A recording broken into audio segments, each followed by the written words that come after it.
Hare Krishna, Krishna Krishna, Hare Hare, Hare Rama, Hare Rama, Rama Rama, Hare Hare.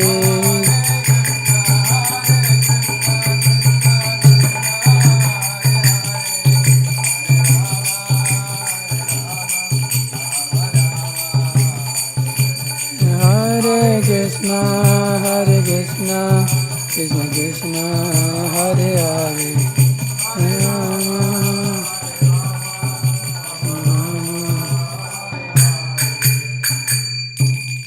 Om Vishnu Pada Paramahamsa Pravijakacarya Ashtottara Shatashi Srimad A.C. Bhaktivedanta Swami Srila Prabhupada ki. Om Vishnu Pada Paramahamsa Pravijakacarya Ashtottara Shatashi Srimad Bhaktisiddhanta Saraswati Thakur Srila Prabhupada ki. अनंत कोटि वैष्णववृंद की नामचर्च श्री हरिदास ठाकुर की प्रेम से गौर श्री कृष्ण चैतन्य प्रभु नित्यानंद श्री अद्वैत गदाधर श्रीवासादि गौर भक्तवृंद की श्री श्री राधा कृष्ण गोप गोविंद श्याम कुंड राधा कुंड गिरी गोवर्धन की वृंदावन धाम की मथुरा धाम की गंगा मई की यमुना मई की तुलसी देवी की भक्ति देवी की समवेता भक्तवृंद की All glories to Hare Krishna, all glories to Hare Krishna, all glories to Hare Krishna. All glory to Shri Guru and Gauranga, all glory to Srila Prabhupada.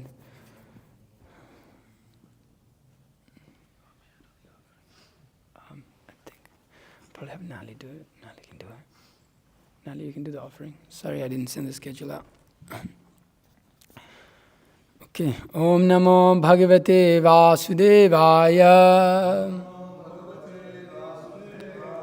Om Namo Bhagavate Vasudevaya. Om Namo Bhagavate Vasudevaya.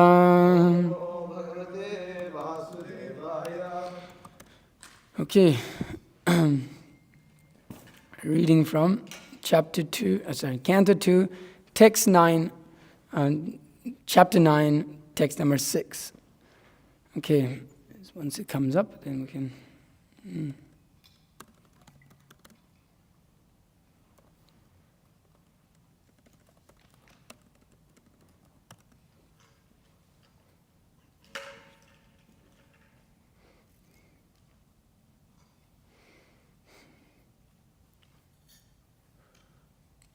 Okay. This is 296. Okay. Sa Chintayan Divaksharam Ekadambhasya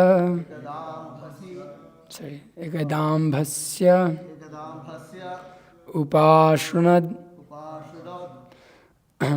Dvir Gaditam Vacho Vibhuhu Sparseshu Yat Shodasam Ekavingsam Niskinchananam Nrapa Yad Dhanam Viduhu. Okay, so Sachintayan Dvaksharam Ekadabhasya.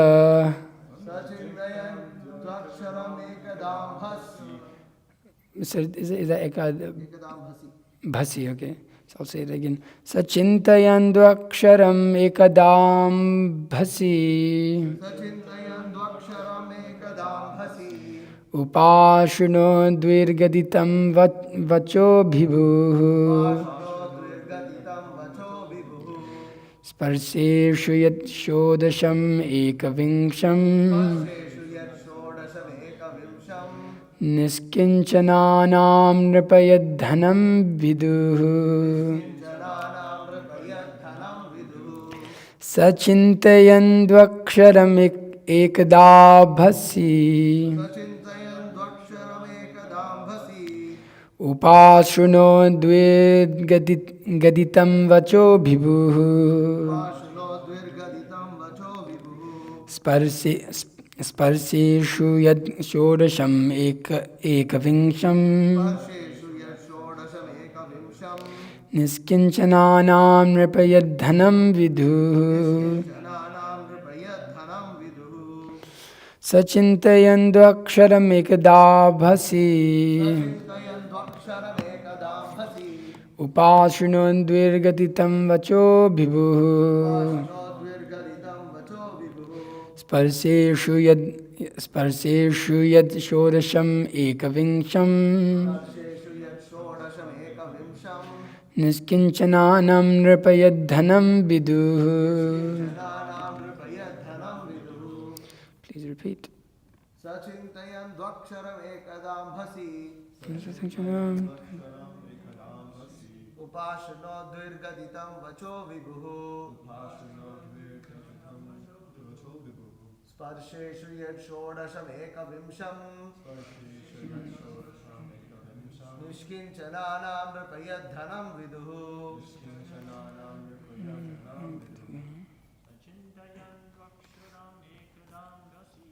Sachintayan dvaksharam ekadam bhasi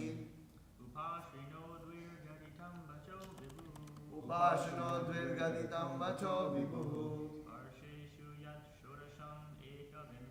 Sparsheshu yad shodasham ekavimsham Nishkinchananam nripayadhanam vidhu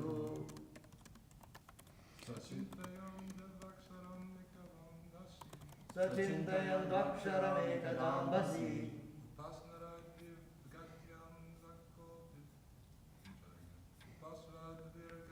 Gadita.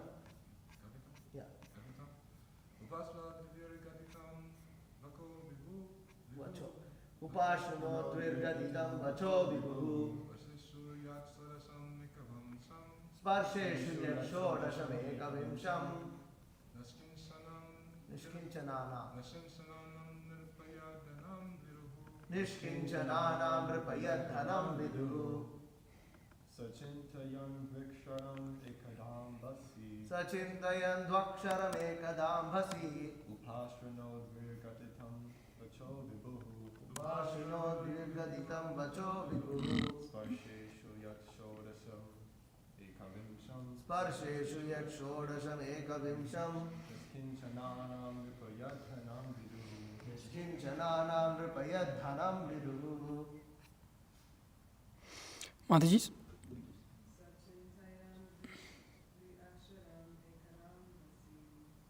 Sachintayan dvaksharam ekadam bhasi Upashano dvirgaditam vacho vibhu Sparsheshu yad shodasham ekavimsham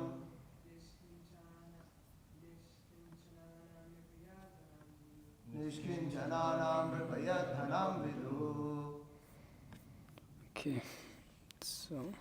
So, he, Chintayan, while thus thinking, Dvi, two, Aksharam, syllables, Ekada, once upon a time, Ambasi, in the water, Upashunat,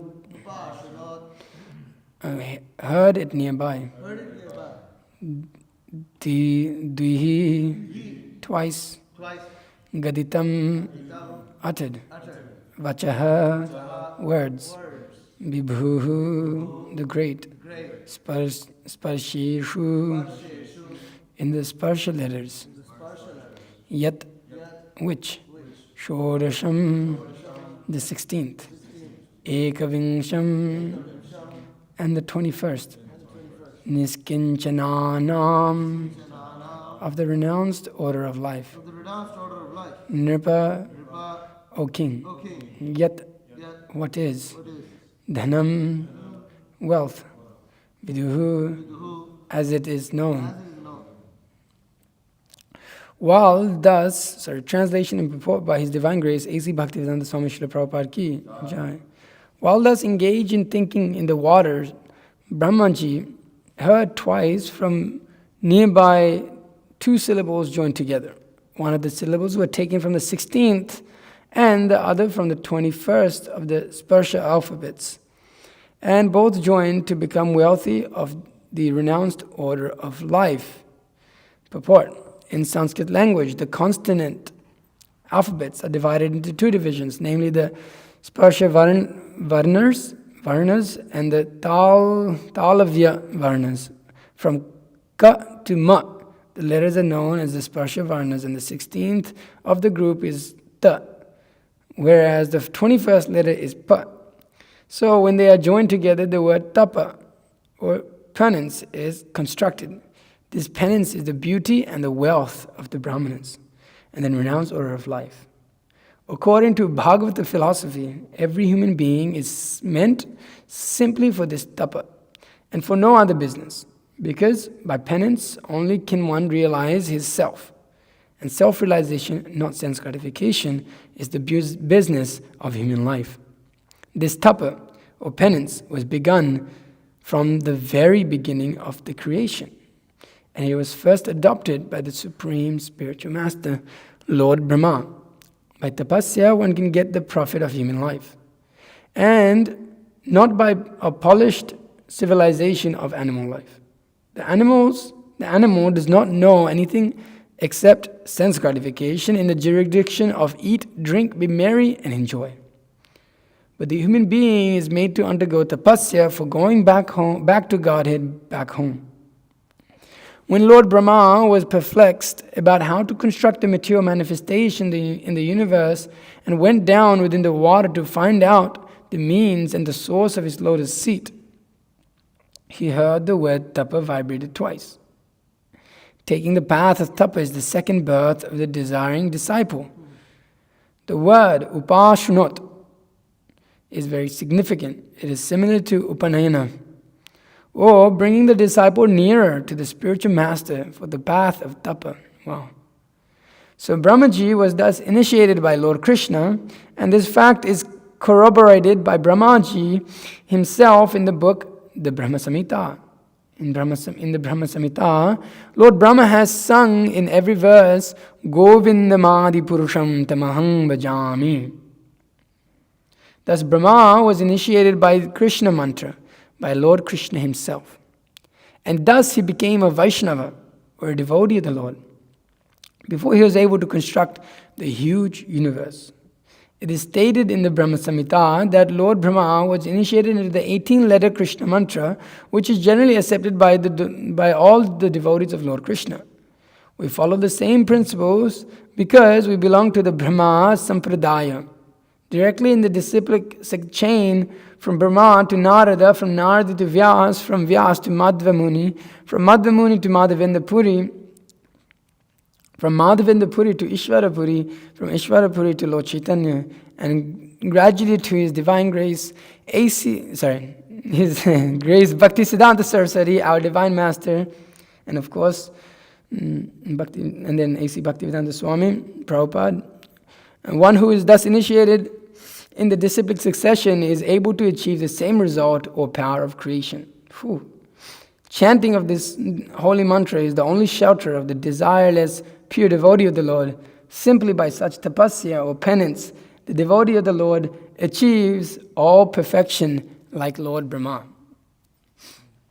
Om Jnanati Mandasya Gyananjana Shalakaya Chakshurani Tamina Tasmai Shri Gurave Namaha Shri Chaitanya Manu Vistam Stapitamina Putale Swayam Rupam Kathamayam Tadadi Swapatantikam Vandeham Shri Guru Shri Tapatakalam Shri Guru and Vaishnava Shri Rupam Sagra Chatam Sagana Raghunathan Vitam Tam Sajivam Sadhuitam Savaditam Parijana Sahitam Krishna Chaitanya Devam Shri Radha Krishna Patan Sagana Narita Shri Vishakhan Vitam He Krishna Karuna Sindhu Dinavandu Jagat Vide Gopisha Gopika Kanta Radha Kanta Namaste Tapta Kanchana Gaurangi Radhe Vrindavaneshwari Vrishabhanusute Devi Pranamami Haripriya Vanchakalpatarubhishya Kripa Sindhubhya Vichapatitanam Pavanibhyo Vaishnavibhyo Namo Namaha Namo Om Vishnu Padaya Krishna Prushtaya Bhutale Srimate Bhakti Vikasa Swami Niti Namane Namo Vishnu Padaya Krishna Prushtaya Bhutale Srimate Bhakti Vedanta Swami Niti Namane Namaste Saraswate Devi Gauravani Pracharine Nirvisesha Shunyavadi Pashatya Deshatarine Jai Shri Krishna Chaitanya Prabhu Nityananda Shri Advaita Gadadhara Shivasadi Gaura Bhaktivinda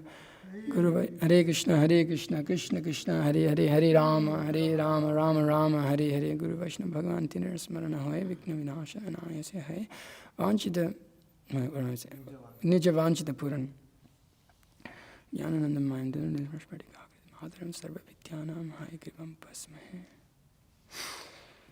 Here, so we're continuing with the last few chapters of this second canto, which has been quite, initially when I read it, I remember just going through it and being like, I didn't understand anything in that, and I still don't understand anything in it, but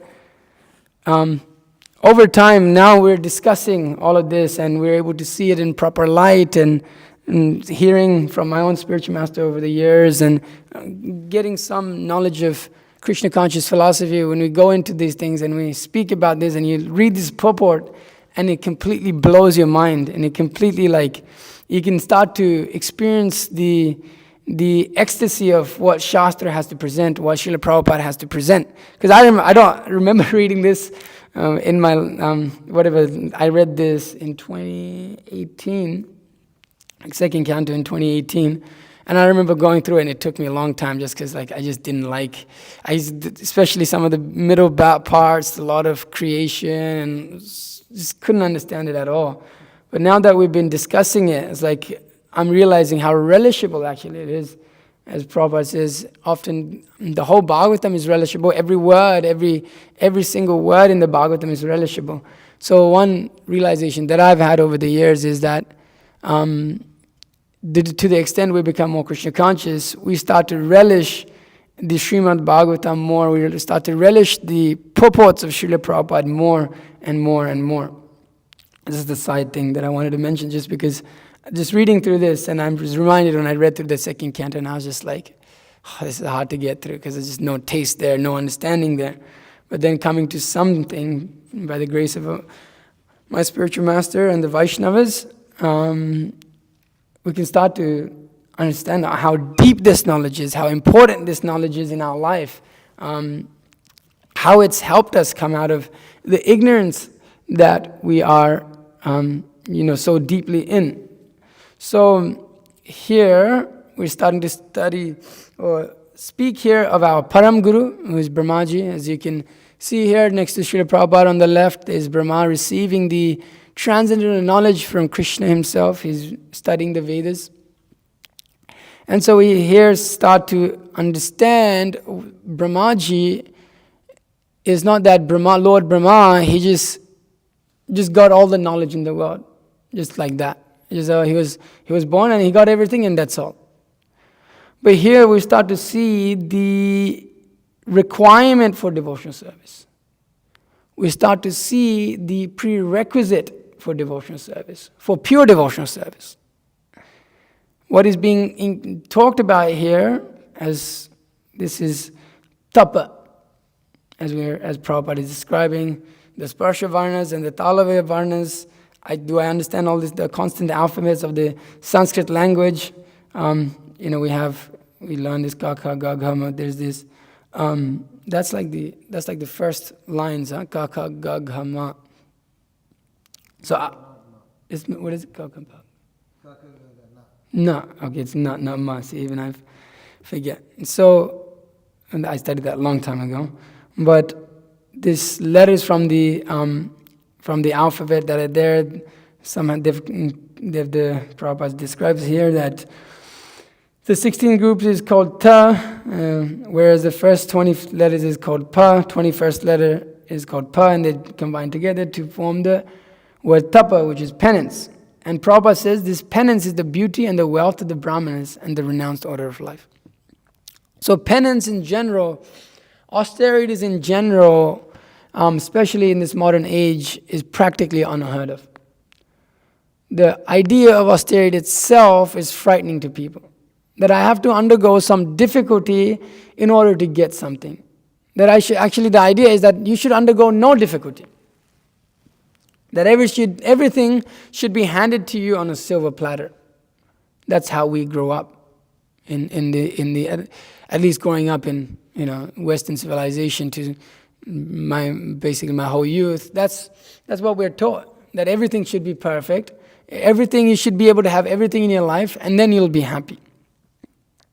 And if you undergo any trouble, if it's too troublesome, just leave it. What is a symptom of that in this age? Divorce. That's a big, you can see that in that there's no austerities. If the wife doesn't like the husband, leave it. If the husband doesn't like the wife, leave it. If there's some commotion, if there's some argument, just leave it. No idea of toleration. That the idea is that, why should I tolerate? If I'm not happy, why should I tolerate? No, if I'm not happy, I can just leave. I have the freedom I can speak out now. But what is the result? The result, I need to change. Okay. The result of such a idea of having no sort of austerities, no sort of difficulty, is that one undergoes a greater amount of pain, inflicts greater amount of pain on oneself or to others by such a decision. Just like the wife and the husband may have arguments and disagreements and difficulties. But marriage, with a proper understanding, one is meant to stick it out no matter what. For what? For the purpose of the children. So that the children don't get messed up. But the society preaches that, no, if you don't feel good, don't do it. If you feel good, do it. So you have a baby, and the baby kicks you and cries and whines, keeps you up. You only sleep 3 hours a day. I looked at some stats. And I looked at, there was like a whole thing on YouTube that I was looking at. When you have a baby, you only sleep at night like maybe 3 hours a day, 3 hours at night. Not even that, huh? Because it just cries and it whines and it won't go back to sleep. And then you got to go work a job at the same time so you can make sure your family is maintained. Work on 2 hours of sleep or no sleep sometimes. It's quite a lot of difficulty, right? Why do they do it? Why do it? Forget the baby. Throw the baby in the trash. No, really. No, you shouldn't experience any difficulty in your life. Why experience difficulty? Why? For the love for the child. The mother's love for the child. You undergo austerity. That is austerity. That is penance. To be tolerant of the difficulties that the child puts one through. And still love the child. Not hate the child. Look, this child destroyed my life. This child destroyed my life, and so I'm going to make its life hell when it grows up. And so people who have no idea of austerities in this world, they cause a lot of suffering to themselves and to others. So they jump from one place to another. This place didn't make me happy. Let me go there. Let me go there. And in the time, they create so much suffering in their own mind, and then also cause suffering to so many others while doing that because they're selfish. They don't care.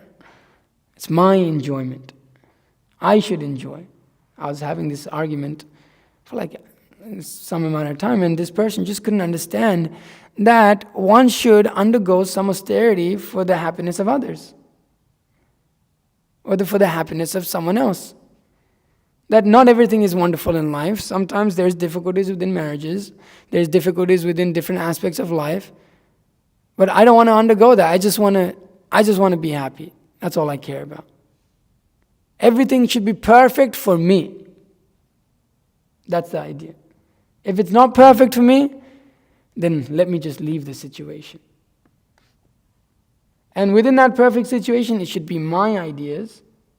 It should be I should be in charge of it all. And only in that way I will stay in that relationship. Only in that way I will, if I'm happy, I will actually stay together. But nature of the material world is everything is imperfect, but that is its nature.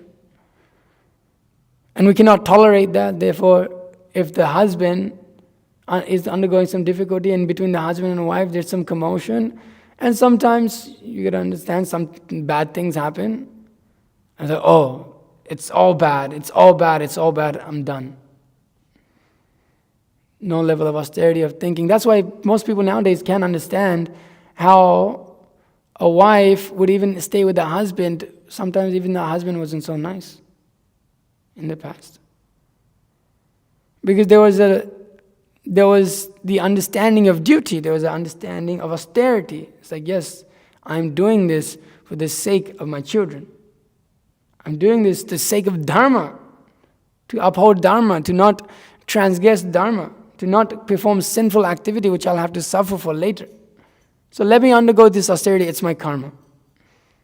But if you say that nowadays, that's called suppressing oneself. In the name of suppressing one's so-called, whatever, suppressing my own happiness, and I have to suppress my difficulties, they have to artificially start to suppress the other things that come out of that by using all this medication, anxiety pills, depression pills. So that's your option. That's the other option people go to. Because there's no understanding, there's no knowledge actually. Why do we get traumatic experiences? Because there's no knowledge of what actually happened, what's going on. Why do I deserve this? Why am I at the bad end of everything that I do? That there's, like my spiritual master was describing, that one of his disciples is a soldier, and in the West there's so many traumatic experiences. These guys have PTSD.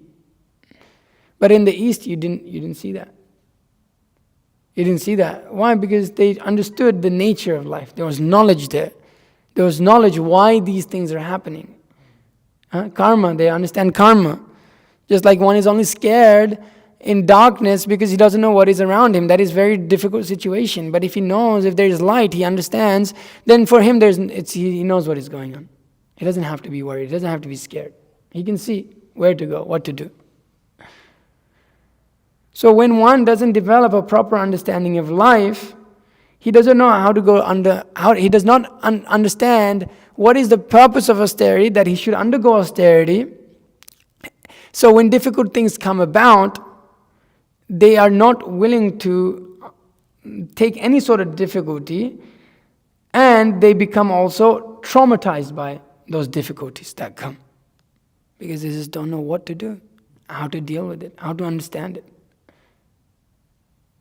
So, and the advancement of psychology has made things much worse, because psychology, they develop, what is trauma and all this. They all look at it from an atheistic point of view, without any deep knowledge of the purpose of human life and the goal of human life. And that's what it's led to. It's like, if something is wrong even slightly, then you should be worried, and you should try to get out of this situation as quick as possible. If something small is wrong in your life. So one has to come to the level of understanding what is the purpose of human life. And the purpose of human life is to perform austerities. Now, not austerities just to tolerate material life and the difficulties in material life, but to tolerate the difficulties that come in our life for the purpose of what is this word that comes? This Rishabdev, this tapa, but he says divine austerity. Tapodivyam, yeah. So one should perform the austerities for a divine purpose. One should tolerate the difficulties of material life. Matras parshastu kaunteya shitosha shuka dukkha agama paina nittas tang stitiksha bharata. Krishna speaks of austerities within the Bhagavad Gita in many different places. He speaks in the 2nd chapter. Later he speaks in the 18th chapter of the austerities of the mind, the austerities of the body, and so forth, so on and so forth. So tapa, austerity, tolerance, undergoing voluntary difficulties is a part of life, is a part of even spiritual life. That's why it's mentioned here. The Brahmanas and the renounced, those in the renounced order of life, the tapasya is very close to them. It is their beauty and wealth. It is the wealth of the Brahmanas. Austerities is the wealth of the Brahmanas. This is what gives, this penance is the beauty and the wealth. Why? Who are the Brahmanas? They're the advanced intellectuals of the society who are giving spiritual knowledge. They also give material knowledge. But specifically speaking here, they're of those of the highest platform of spiritual intelligence, one who is giving knowledge of Krishna consciousness. So that penance is the beauty and wealth of theirs. So then we have to start to consider, okay, what is this austerity? How should one perform it? Well, there's, like Brahma is performing a particular type of austerity here. He's decided to go down into the waters. He says, while thus thinking in the water. I have a question quickly before I continue. But he went down on the stem. I thought he couldn't find anything. Yeah. But so he's thinking in the water. What? While thus engaged in thinking in the water. In the water doesn't mean he's submerged inside it, But Prabhupada comments here, went down within the water to find out the means. Yeah, so in the stem, Oh, there's water. water. Oh, there's water inside of the stem. Water in the stem too. Oh, okay. I didn't know that. Okay, so Lord Brahma, when he was born, and he looked. He goes in the water. The stem is sticking out of the water, so he goes through the stem into the water. And he can't find anything. Find the end of it and back. So Lord Brahma, looking to understand what he should do and what his function is. He performs his activity of going down to the stem, going down the stem of the lotus flower that he is born in, and he hears this word tapa, and then he performs austerities. He performs this divine austerity for how long does he perform this austerity for? 1,000 years. 1,000 celestial years. But we don't have to do such a thing, right? We're not expected to. This verse isn't what Prabhupada is saying here. It's not that one has to undergo the same austerities as Lord Brahma did. But one should understand that austerity itself is a part of life, and it should be performed. It should be taken up. It should be understood that we have to undergo austerity. And so in Krishna consciousness, our austerities are a little different compared to what Brahma had to do. We don't have to sit here and perform some meditation for 1,000 celestial years, but we have our own level of austerities that we have to go through, difficulties that we have to go through. So, as we see, as in devotional service, the biggest austerity one has to go through is not particularly just letting go of eating meat and sex. That's there, but those things externally, that is, when one comes into devotional service, one associates devotees, that becomes more natural. It becomes a more natural way of life not to eat meat because you have prasadam, not to engage in illicit sex because you're living in a brahmacharya ashram and you're around devotees, and there's the aspect of dancing and chanting, and there's blissful. But the most difficult thing, the biggest austerity to deal with in one's devotional life is often to deal with one's own mind and one's desires, material desires.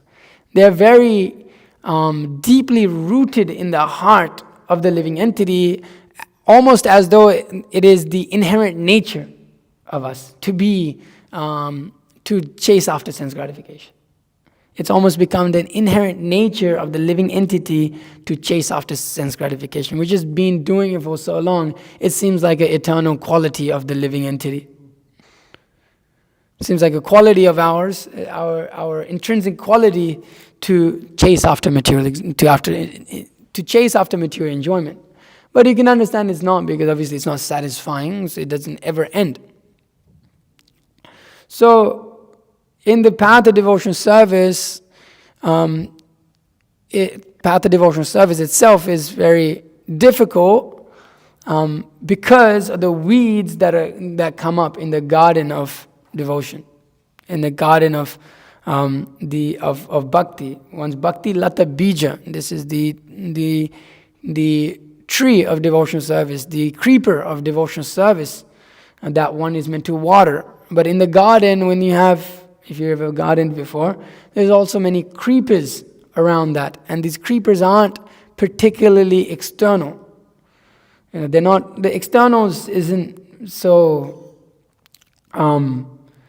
it's so difficult to overcome. Like I've said, the meat eating and not gambling and, not having gross illicit sex and all these meat eating and gambling, intoxication, all these things are basic things that one can overcome pretty easily once one comes in touch with devotional service. But then what Lord Chaitanya speaks about, and these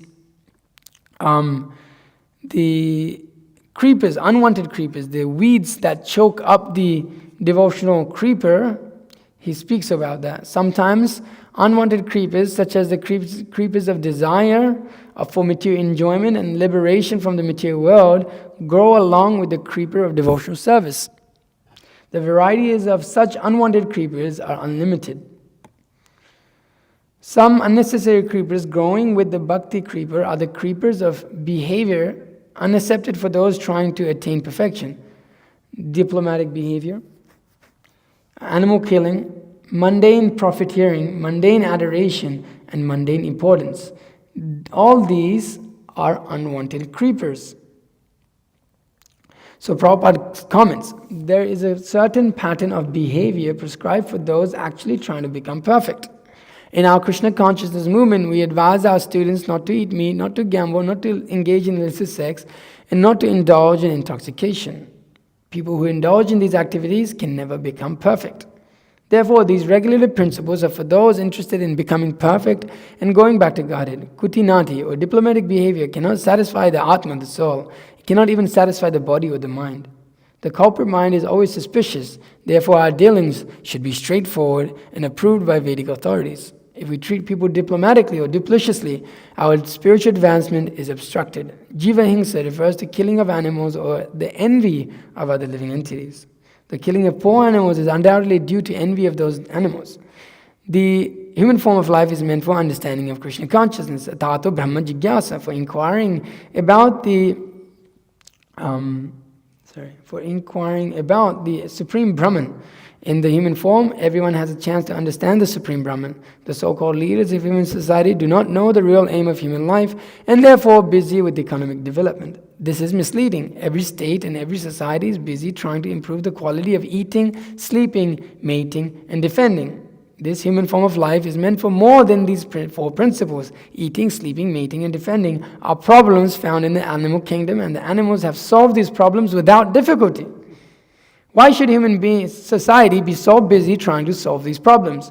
The difficulty is that people are not educated to understand this simple philosophy. They think that advancement of civilization means increasing sense gratification. There are many religious propagandists who do not know how the ultimate problems of life can be solved, and they also try to educate people in form of sense gratification. This is also jiva himsa. Real knowledge is not given, and religionists mislead the general populace. As far as material profits are concerned, one should know that whatever material profit one has must be abandoned at the time of death. Unfortunately, people do not know that there is life after death. Therefore, mundane people waste their time amassing material profit, which has to be left behind at the time of death. Such profit has no eternal benefit. Similarly, adoration by mundane people is valueless because after death, one has to accept another body. Material adoration and titles are decorations that cannot be carried over to the next body. In the next life, everything is forgotten. All these obstructions have been described in this verse as unwanted creepers. They simply present obstacles for the real creeper, the bhakti lata. One should be very careful to avoid all these unwanted things. Sometimes these unwanted creepers look exactly like the bhakti creeper. They appear to be of the same size and the same species when they are packed together with the bhakti creeper. But in spite of this, these creepers are called upashakha. A pure devotee can distinguish between the bhakti creeper and the mundane creeper, and is very alert to distinguish them and keep them separate. Wow, what an amazing purport. So these creepers are within devotional service, and it is an austerity to root them out. It is austerity to go in every day into the garden and take out one weed, take out another. How hard are they to get out, right? You have to go real deep. You have to get that. I saw you doing it out here. I've never really done it. Yeah. I seen Jita Girish or someone, I asked someone to do the weeds one day, and it's like, I saw them, you have to get that little, what is that little tool called? It's like a little shovel. A trowel. And you have to go in really deep and then come out, and it takes out all the roots, because if you don't take out all the roots, it just grows again. So, and you have to go into the garden every day, day in, day out, and uproot those material desires, that desire for all this diplomatic behavior, mundane profiteering, mundane adoration, mundane importance, such and such. And not only that, those are, here we're speaking about mundane, but then there's the adoration and desire to lord over even devotional service itself.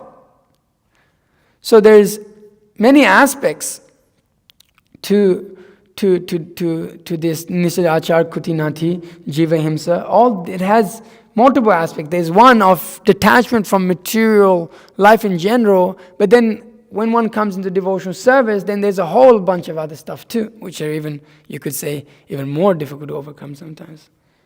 The desire for name and fame within devotional service.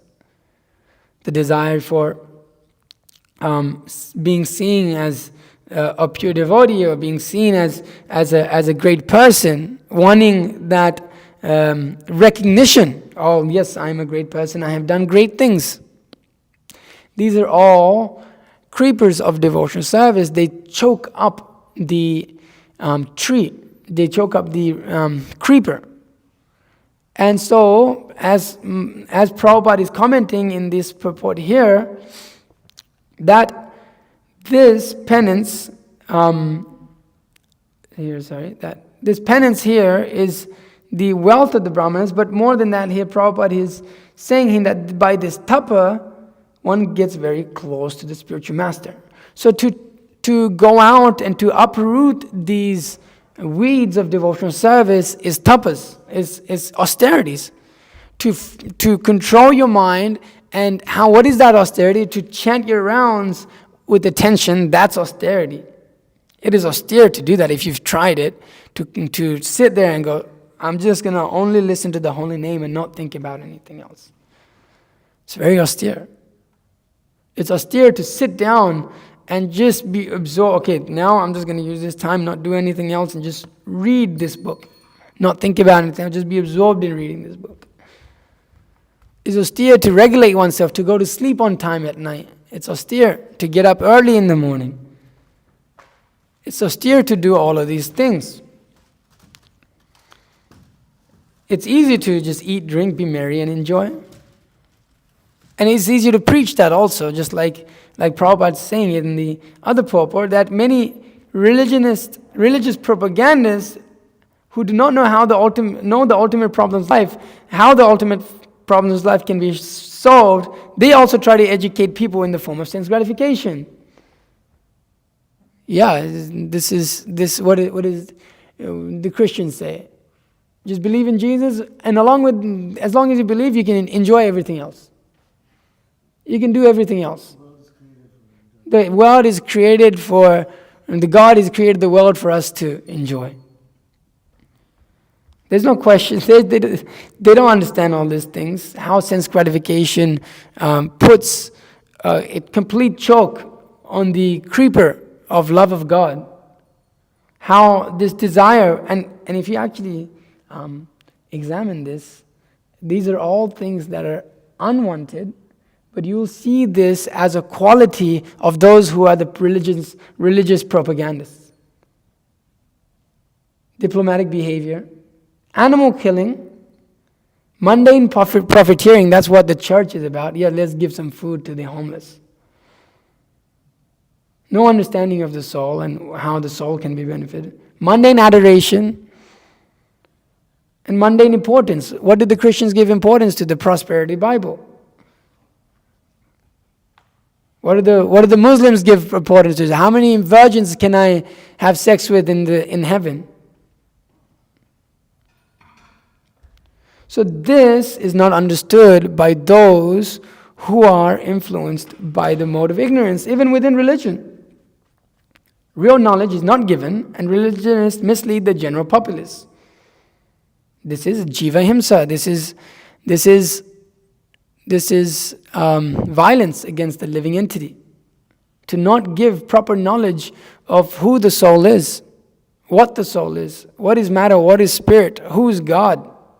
To not give proper knowledge of that, this is called jiva himsa. Not just animal killing, but also not to give Krishna consciousness to others or God consciousness to others is jiva himsa. So the austerities that are performed in Krishna consciousness are quite different to what Brahma performed, in that we are endeavoring to root out these material desires that are constantly looking to choke us up. We are looking to, ourselves are looking to commit spiritual suicide with our material desires.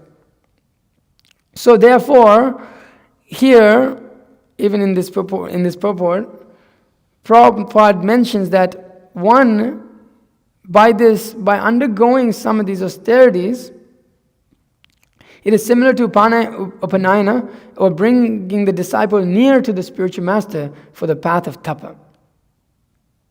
So one has to be under the guidance of a spiritual master. So when he undergoes these austerities, he knows how to distinguish what is a creeper and what is the bhakti creeper, what is the bhakti lata bija. Because one doesn't want to go into the garden and start attacking that bhakti lata bija, thinking actually the creepers are my real. I need to water the creepers, but I need to kill off this tree. That can also be done. If one is not expert in recognizing what is the creeper of devotional service and what is a weed, he will go and he will kill the weed itself. Because he's illusioned, because he doesn't understand, he doesn't want to understand. Therefore, Prabhupada writes in the purport to this Nishidachar Kutinati Jiva Hingsa, he says that a pure devotee can distinguish between the bhakti creeper and a mundane creeper. And he's very alert to distinguish them and keep them separate. So the spiritual master helps us understand things very clearly. He helps us see things as they are, and he pushes us to undergo this austerity, to come to this realization. Just like Srila Prabhupada would put his disciples under so many difficulties. Okay, like Tamal Krishna Maharaj, go to Japan and preach. How? China. Go to China and preach. Go to Russia and preach. Go to Germany. Shivananda Prabhu is in Germany. Go to all these places which is so difficult. Everything is, they're atheistic. More than that, what is this? They had they're communistic countries. So much difficulties they had to go through. Srila Prabhupada himself had to undergo so much difficulty, so much tapasya. But Prabhupada is saying here that, bringing the disciple near to spiritual master for the path of tapa. Are you ready? Spiritual life, Prabhupada said, Krishna consciousness is very easy. For us, it doesn't seem like it. It's quite difficult. And you can see so many difficulties within it. So bringing the disciple near to the spiritual master, when the disciple becomes close to the spiritual master, then the path of Krishna consciousness becomes very easy. Yasya devi para bhaktir yata devi tato guru tasaite katitaihi artha prakashanti mahatmana. Everything becomes revealed to him. Unto those great souls who have implicit faith in the spiritual master. Everything is revealed to them. Everything. They become in full knowledge. So the spiritual master brings the disciple closer to him for the purpose, for the path of tapa, for the path of spiritual realization. The spiritual master puts the disciple under great difficulty, under great austerities, not unnecessarily. We don't perform unnecessary austerity, but the spiritual master knows how to engage the disciple in proper austerity. And when the disciple is ready to do that, the spiritual master grants unto him that knowledge by which the disciple himself begins to be able to distinguish between what is the weeds and what is a real bhakti lata kripa. And he himself, the disciple himself, in time becomes the spiritual master, like this. So one has to be ready to take upon this austerity if one wants to come close to the spiritual master. It's not that the spiritual master is taking us, but then we're completely running in the other direction. Bringing the disciple nearer to the spiritual master, getting close, coming close to the Guru Parampara, becoming one in desire and one in understanding with the line of Guru Parampara. And that, yes, is going to involve a lot of austerity. Preaching is hard. Distributing books in the cold is hard. Maintaining a temple is hard. Maintaining other devotees is hard. Everything is hard. If we wanted it easy, we could. Yeah, we could make it easy. Because Prabhupada has done the hard work for us. We can enjoy the facilities of the spiritual master if you want to. Enjoy it. The enjoying mentality, we can enjoy it. We can enjoy this building that has been built for the purpose of practicing Krishna consciousness. We can enjoy devotional service. We can enjoy it. But that is not the mood of a devotee. That is not the purpose of devotional service. Just like the Christians, they enjoy God.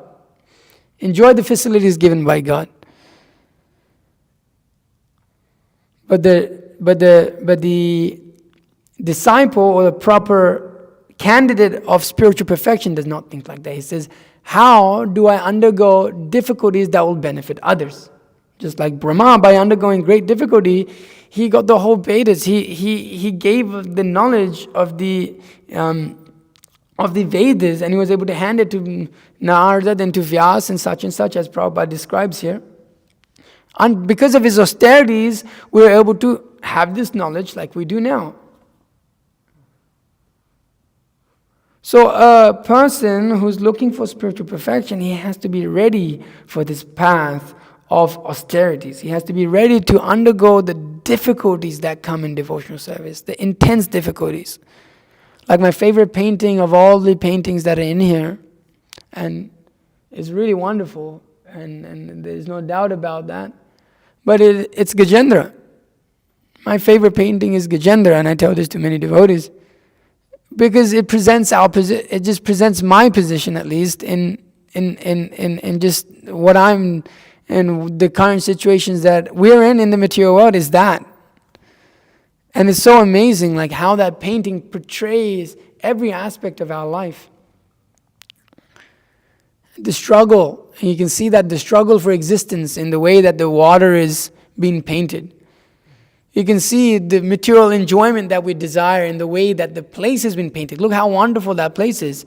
Like there must be so many swans in those lakes. There must be so many beautiful birds. There's so many wonderful waterfalls, and weather looks nice. Looks like a heavenly planet.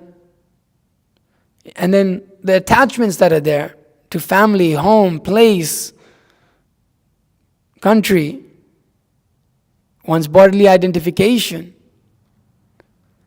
While we're trying to enjoy all those things, we're stuck. Our whole life is at the grip of death. The crocodile. And in that state of existence, Gajendra, he came to the point of surrendering to Krishna, and he's completely offering this lotus flower to Vishnu.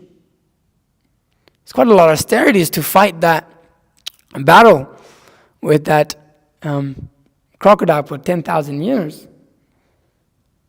But he's surrendering unto Vishnu, and he's reaching out, and Vishnu, he's rushing to to protect Gajendra for the love of his devotee.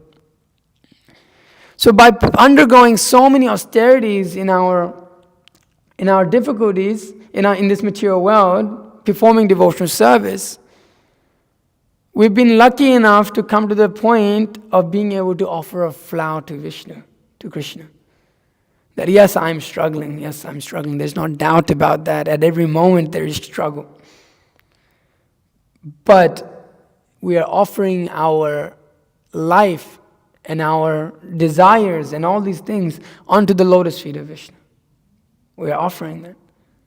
And you'll see that in Vishnu Sahasranam there's so many nice words praising Vishnu for that. The one who delivers Gajendra from all its miseries, one who delivers Gajendra, one who lifts Uttarana, one who lifts Gajendra out of the water of material existence. So by performing that austerity, by undergoing such austerities for the sake of the spiritual master, for the sake of Krishna, this is done out of love, just like the mother performs so many austerities for the love of the child. Similarly, a devotee undergoes so many austerities for the love of his spiritual master and for the love of Krishna. And so we follow in that line, and we have to be intelligent in understanding how this culture and the culture of knowledge and the knowledge itself is so different to anything. It gives one so much knowledge of the path of self-realization to help us in every way. It points out our faults from a distance before we even see them ourselves. It tells us to be careful in these places. Do not do this, do not do that, do not do this. Watch out for these different desires. Do not confuse them between what is pure loving service and what is your motivated material ideas. The Shastra pushes us to become intelligent. It pushes us to think deeply. It pushes us to go and endeavor for real pure devotional service. So we have been very lucky that the knowledge that we are getting is from Lord Brahma, all the way down, coming down to our own spiritual master in that disciplic succession,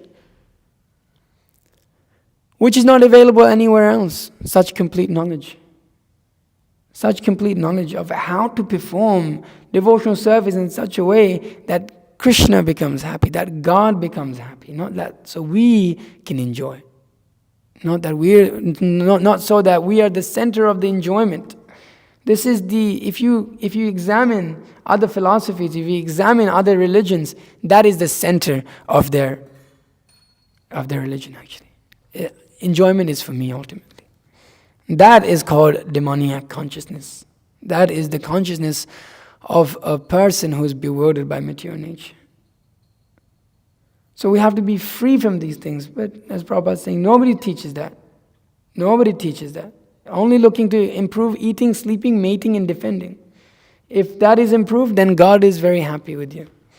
That is improved, that is very nice, then God is happy with you. No understanding. No understanding at all. So we're fortunate.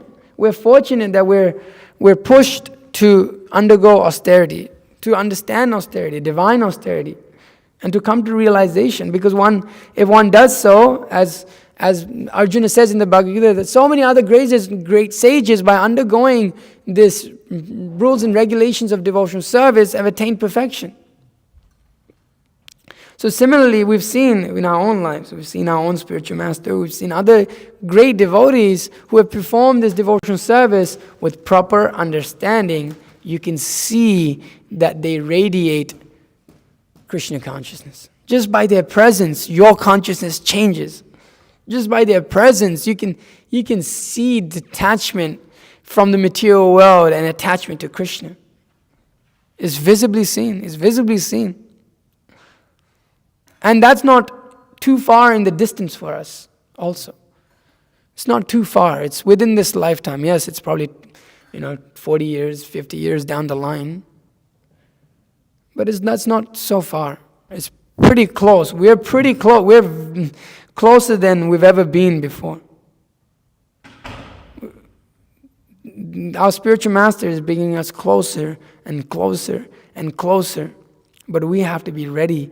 The more we are ready to undergo those difficulties that come with devotional service and dedicate our body, mind, and words to the spiritual master, to that extent, the spiritual master will bring us closer and closer and closer. And to be constantly with the spiritual master means to be always with Krishna. Because the spiritual master is only engaged in the service of Krishna. So in that state of consciousness, you can start to experience and realize how one comes to complete perfection. How one starts to see Krishna face to face, as Prabhupada would often say. And you can experience this when you engage in devotional service under the guidance of a bona fide spiritual master and his representatives. So it is a long shot in one sense, because we all come from such terrible backgrounds and have so many material desires in the heart, and it is quite difficult. Yeah, the path of devotional service has its difficulties. Although there's bliss in with dancing, chanting, and all this is very blissful, but we're very attached to our material circumstances and desires. But we have to be ready to perform the austerity of chanting our rounds attentively, hearing Bhagavatam attentively, reading Bhagavatam attentively, hearing the spiritual master every day in association with other devotees. This is the process of devotional service.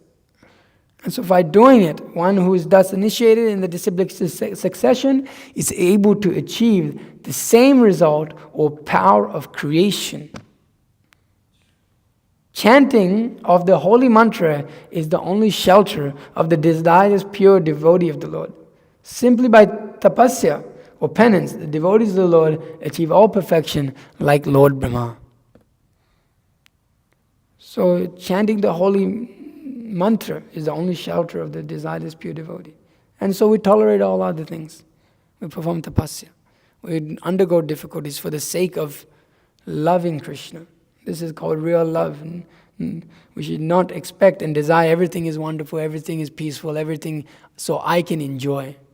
You can hear this lecture, desire for peace is contamination. We're ready to undergo difficulty for a divine purpose, not for any mundane purpose. For mundane purpose, we don't care. We won't do anything for mundane purposes at all. But for Krishna, we're willing to do anything and everything with a proper understanding, with using one's intelligence. So I'll end my class there. If there's any comments or questions, please feel free to ask. Yes, Prabhu. This the beauty of tapasya and the difficulty of tapasya. Our mind tortures us so much, and at least at the moment, it's really, really in the moment of things, you really want to fulfill the desire of the mind, and it's so hard. And when once you have the knowledge, you realize you are struggling with the mind, but you still strongly want to fulfill the desire of the mind because we're attached to momentary sense gratification. Mm-hmm. And although many times, but if we control that mind and undergo that difficulty, it leads to so much greater happiness later. Yeah. I mean, it's that happiness is just incomparable. The peace, the satisfaction, the happiness of controlling the mind. Krishna says in the 12th chapter, by renunciation one achieves peace. Yeah, and so it's an ongoing, purification, and what makes it hard is we forget the suffering. We sort of forget what we came, how desperate we were when we came to Krishna consciousness, what we were. I remember, yesterday, day before yesterday, I think Mason left this beginner's guide on my desk. But You know that picture in front of the beginner's guide. You have this, Worshipping. you Krishna. have this brahmachari who's in the picture, and you have this beautiful, Is Radha deities of Govinda. Radha and Krishna. I think that it looks like Radha Govinda to me. Huh? Is it Radha Govinda in that? But It's just Radha. yes, maybe you could say. Yeah. I mean, They look Radha like- Rani is like, she's blessing like Yeah. Radha Rani in Radha Govinda. So, and you have this beautiful brahmachari there. And I remember long back when I first received that book. And because Beginner's Guide was, the first book that I got when I was like suffering like anything. Devotees were doing Harinam during month of Kartik. And, I stopped by the chanting. They made me offer a lamp and they gave me this Beginner's Guide. And I remember looking at that and I was thinking, how happy is this brahmachari devotee? He's so happy. He's in so much bliss. And I would just sit there staring at that picture thinking, I want to be that devotee. Just see he's offering this flower to Krishna. Now, speaking of this point of, accusations of fanaticism, I used to wonder, how could somebody call those kind of feelings of mine where I felt like in the association to us, this is the happiest I've ever been. I want to be like this. There are moments in devotee association where you're just like blissed out. Yeah. You are happy. You're almost like crying in ecstasy. Yeah. Oh, yeah. And some bozo on the street is saying I'm a fanatic. I'm like, how the hell and how dare you and how disrespectful and how closed-minded, how small-minded you could be that you would estimate what you have no clue of and you would call myself as, fanatic. It's like those moments of Krishna consciousness you cannot deny. And even though see, even that picture, I'm not that brahmachari. I'm not, someday, that painting is so profound because that devotee is like, there's this eagerness to serve, but there's this feeling of bliss on that brahmachari's face in that painting. And even just desiring that, or just like you're saying, when you look at this picture of Gajendra, so many feelings come about, and they're all ecstatic feelings actually, even though we're not there. It's these things cannot be denied, and if we undergo a little austerity, we can overcome that. You see, in this regard, Guru Maharaj, he states in many times he stated in lectures. I was also reflecting when we were speaking to Falini Mataji, how. So in Guru Maharaj's case, he was traveling in Bangladesh. It's hot, it's so much suffering and there's no. You can't sleep. You can't. It's so hot. You can't sleep. You sleep like peak of summer, 3 hours a day. Humid, and Guru Maharaj is in this bus, I believe, my memory serves right, and he's thinking, why am I doing this? What am I doing? You get sometimes you get this existential, what am I doing, in life? And, there's like this whole thing. And then Guru Maharaj thinks, this is for, and then it like clicks, this is for the pleasure of Srila Prabhupada. And everything makes sense. And Falini Mataji was telling us that how she was having that kind of similar moment. They were in the Mataji's traveling Sankirtan party. How austere that must have been, must have been really austere, and there in the middle of, guess where, in the middle of some farm in Alabama, of all states, if you said you were in the middle of maybe you were in, I don't know, like New York City, New York City is difficult actually. But anyway, some place where it's easy to distribute books, or it's like fun. It's like one thing. But in the middle of a farm in Alabama, it's like really redneck country. It's like all people are really stuck up, and there on that farm, it's early morning, it's suffering like anything, and then Mataji is thinking, what's the purpose of all this? And then Krishna gives and this is miraculous, that, right there in front of her eyes on the highway, the BBT truck passes by, Bhaktivedanta. and then she thinks, so that's why because Prabhupada wants these books distributed. Therefore, I'm doing it. And immediately she felt like a great sense of bliss. Yeah, there's so many people within the movement post devotional service that regret. I spent so many years as a brahmachari, 10 years. Like, what did I get out of it? I should have maybe just not done that. And that to me is worse than death. Yeah, I don't know.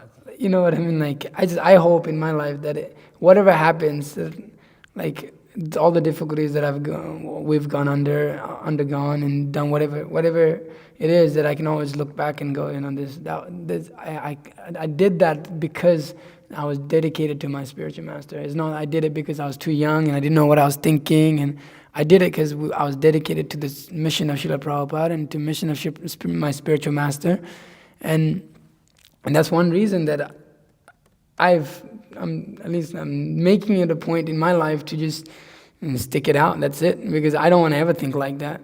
Like, it's like if you ever, like my parents think like that, like, oh, in the future you'll realize that, it's like that you just wasted time. So I'm never gonna live with them. Why? Because they'll think like that, and that's not what it is. So I can say, because my spiritual master and the devotees are engaging me in devotional service, that this is the best thing. I'm doing the best thing that I can with my life. And it is true. I have some material desires, but there's nothing better that I'm doing, that I could do in my life than this. It's the best thing. It's the best thing. Yes, so many difficulties are there. Yes, could I be in a better material situation? Possibly. Maybe, yeah. Maybe, yeah. You could probably, wake up. Not you. Sometimes the austerities of doing what we do, you only sleep a few hours a night sometimes. Sometimes you travel and you're traveling so much, you sleep at like 12 o'clock or 1 o'clock in the morning, wake up at 3:30, get up and then drive another 8 hours and then distribute books all day and then go to sleep maybe on time to wake up tomorrow at 4. It's a lot of difficulty. It's like, oh my God, how to do all this? How can I do all this? But then this, as we have Guru Vaishnava Bhagavan Tinera Smarana Hoy Vigna Vinashan, by remembering one's Guru, by remembering Krishna. So all those difficulties become thrown. When we remember the Lord, when we remember one's Guru and what one is actually doing, it's like it brings about knowledge within the heart. Just like Divya Gyan Hriday Prakashita. The Guru gives us knowledge within the heart just by remembering him. But by deeply remembering him, okay, yes, this is why. And one thing I just wanted to say was, in the Bhagavad Gita, Krishna, when he starts to conclude, he says, "O son of Pratha, O conqueror world, have you heard this with an attentive mind?" Krishna gives so much importance to the mind in the Bhagavad Gita. Have you heard this with an attentive mind? Is your mind absorbed in this? It's not that, have you just heard it? It didn't say, did you hear what I said? So, but have you heard with the attentive mind? Have you understood? Have you really understood what I've said? Have you given it complete attention? Because if you haven't, I'll explain it again. He said, are your ignorance and illusion now dispelled? If not, I'll explain it again. I'm willing to do it again. But have you heard with the attentive mind? Krishna gives such an importance to that. So hearing with attention and then applying that. Because if we hear properly, that transformation will take place in the heart. Is there anything else? I'm really sorry, I always go over time real quick. You had something more to say? Yes.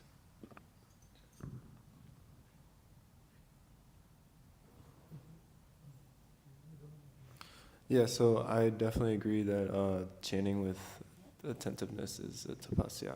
Yeah. It's very austere to try and do that. But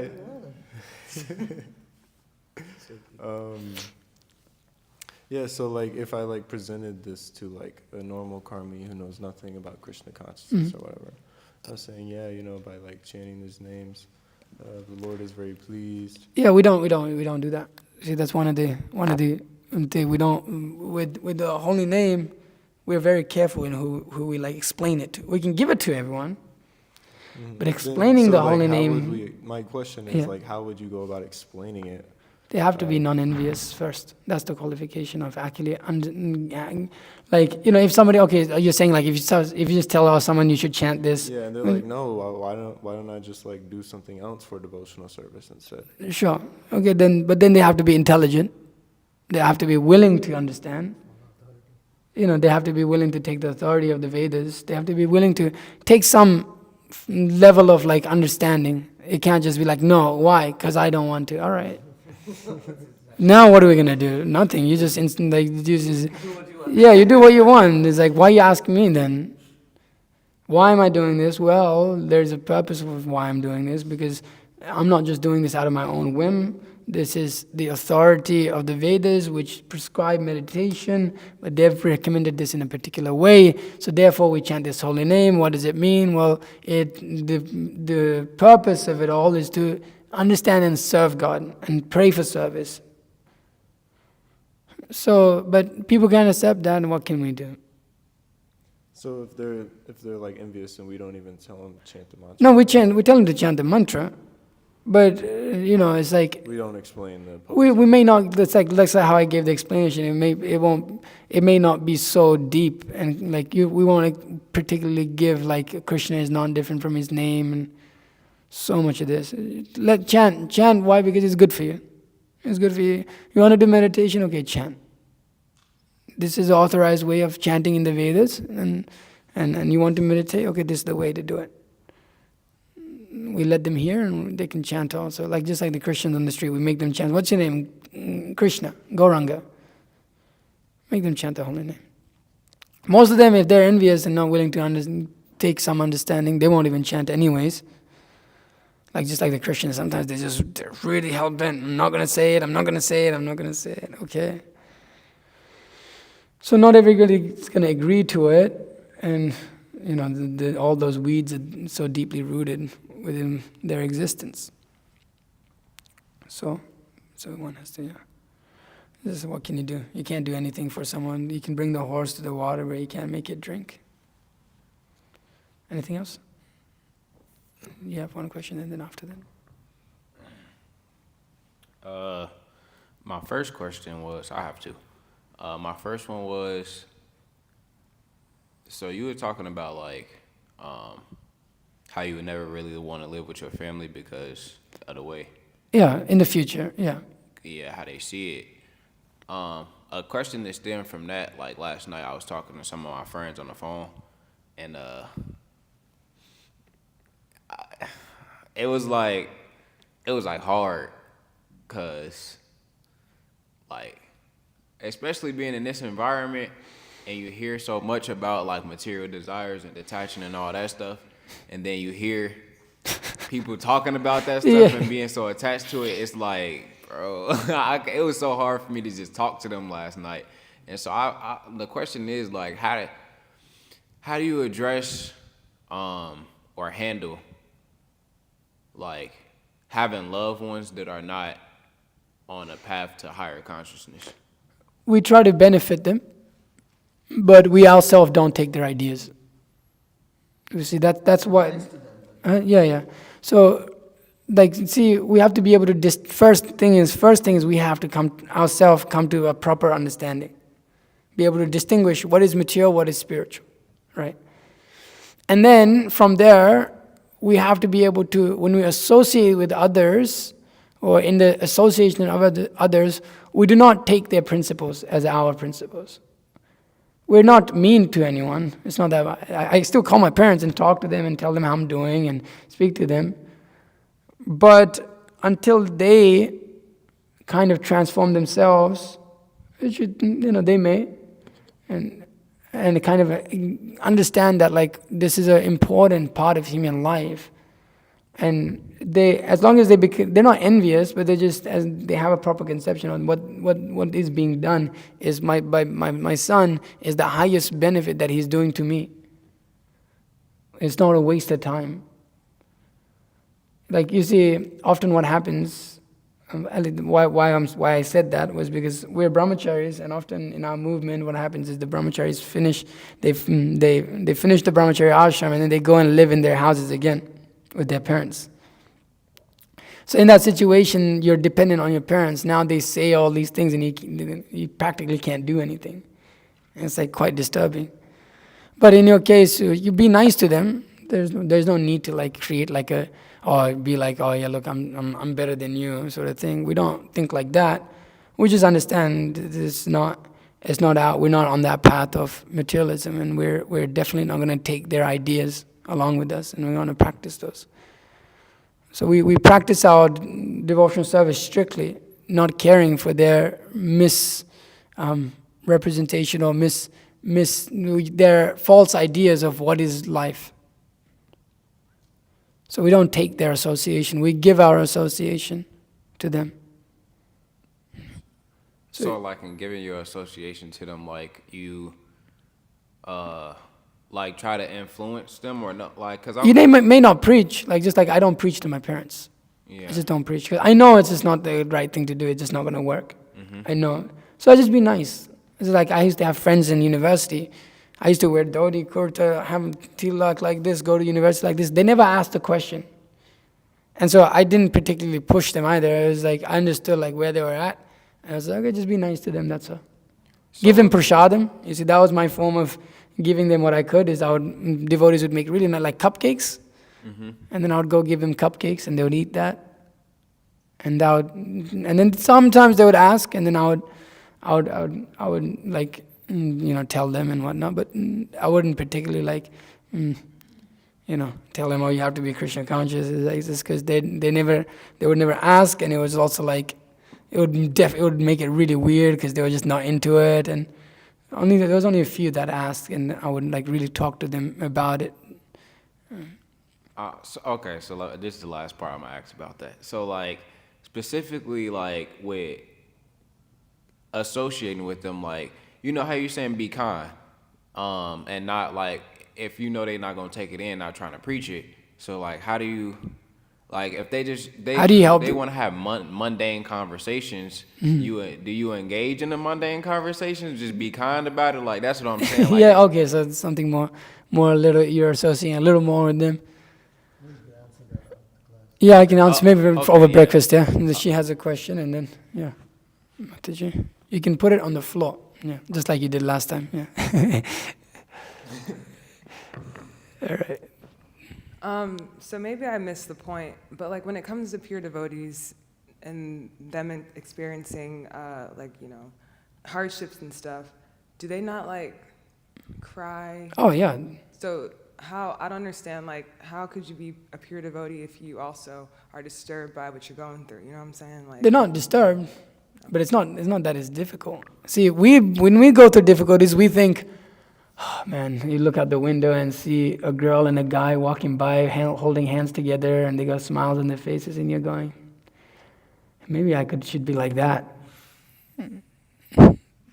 No, I remember in university it's like you're trying to perform devotional service and it's freaking hard, and then you walk outside in the mats lawns and it's just got a bunch of men and women hanging out looking like they have a good time, and you're sitting there chanting your rounds, and you got your beads in one hand, you got your book bag, your university bag in the other hand, and you can't eat anything, and you're just sitting and you're like, what am I doing with my life? And then you look across, and then everyone's there dancing and singing, and you're just sitting there, and you're like, oh wow, okay.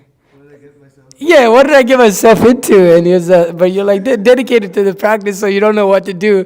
It just seems so sad. And under those difficulties, we always meditate on material desire. But the pure devotees, in the difficulties, they're intensely thinking about Krishna.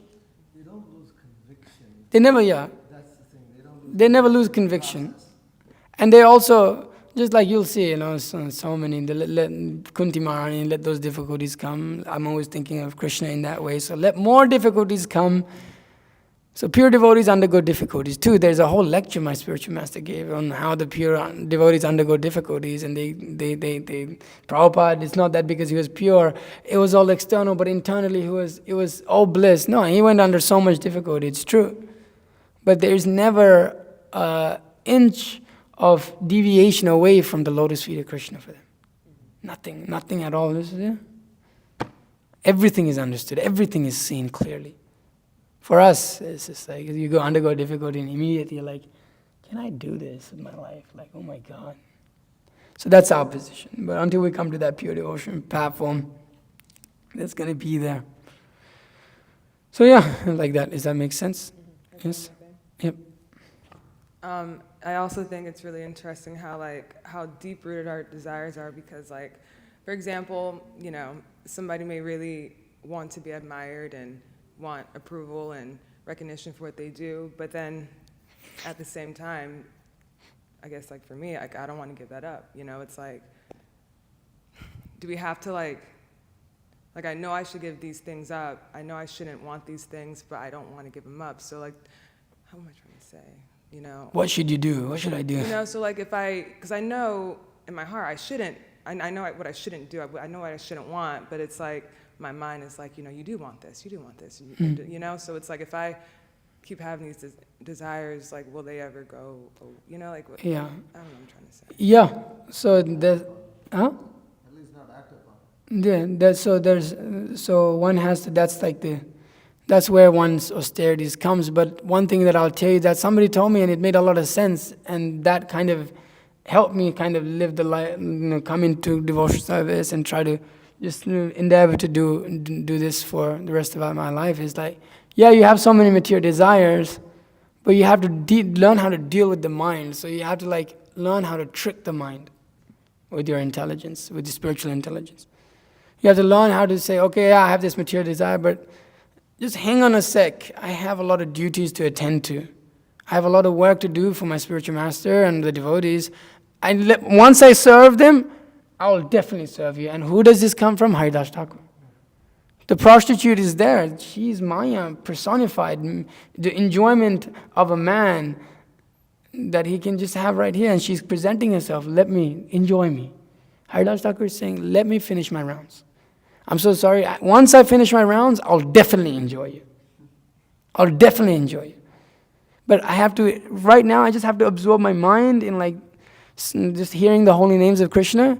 And then once I finish that, then I'll enjoy you. He does that day in, day out. And then she keeps coming back. She doesn't go away. And he says, oh, I didn't finish my rounds. So but now I've just started my rounds again. Once I finish them, then I'll make sure that you get what you want. And so Haridas Thakur continues like that. So what happens? Okay, I'm done. But yeah, you open the closet that you put it away, and then it's not there anymore. Oh, okay. So the mind, so that you create a situation where you have service that you're absorbed in, that you don't have time to like give that material desire opportunity to act upon it. Time. So that's why devotional service, one has to constantly engage in devotional service. One has to strain One has to strain one's mind in how to engage in devotional service. So, like, it takes a lot of intelligence, but what it helps is guidance.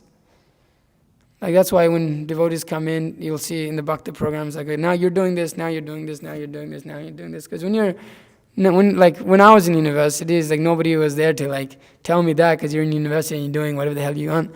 You just waste time sometimes. You just space out. It's like you just space out. And then it doesn't seem like it's impacting you that much at that moment, but then later down the line, it starts to impact you in different ways. Just like I used to sit on just Instagram for hours, even within devotional service. And that led to something that was just bad for me. It was just like, at one point, I seriously, just before I joined the Brahmacharya ashram, just before I decided to come to New York, I seriously considered, maybe I shouldn't do this at all. Because of that, being on that and going into that, and so many weird things happen.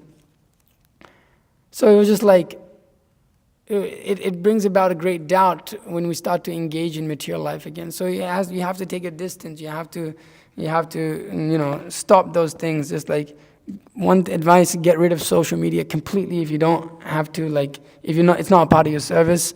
I completely got off that stuff more or less. Now it's become a part of my service, but I know how much it impacts oneself. So it's just, those are some things on the side, but main point that made a difference to me in my life was that. I have so many desires for so many things, and I was so attached to it, but let me go take care of this for a little bit of time. And as I engaged in devotion service, I go, do I still want that? No, okay. And also how I thought about it was when I was young, I used to want some things, like I used to want like a GoPro and this. But if I waited long enough, I didn't want them. Krishna gave it all to me now, but at one point, you just like, you want something and you think you want it and you need it, but you just wait around for a little bit because you're broke. And then you realize, oh, actually, I was just being stupid. I don't need that at all in my life. So like this, you start to train the mind. You have to train it. Krishna says, by practice and detachment. So one has to like practice that. One has to practice how to trick the mind. The mind is tricking us constantly, but then you've got to play the same game with it. Like, all right, I'm going to do this. You got to give it like room, just like I struggled with reading for a long time. But like how I dealt with that was like, you put a timer, so the mind, it's clear to the mind, I'm only doing this for 20 minutes. And then you just read, and your mind somehow, like, there's like, if something happens, it just clicks. And your mind is like, all right, I'm just reading for only 20 minutes. And so you read, and the timer goes off, and then you put another 20 minutes on there, and you continue reading. And you're like satisfied, and you're like, okay, yeah, for this time I've been reading it. So it's like you have to like, kind of work with it. Okay, I better end, otherwise everyone's going to be fried out, whoever's listening. All right. Srimad Bhagavatam ki jai, Srila Prabhupada ki jai.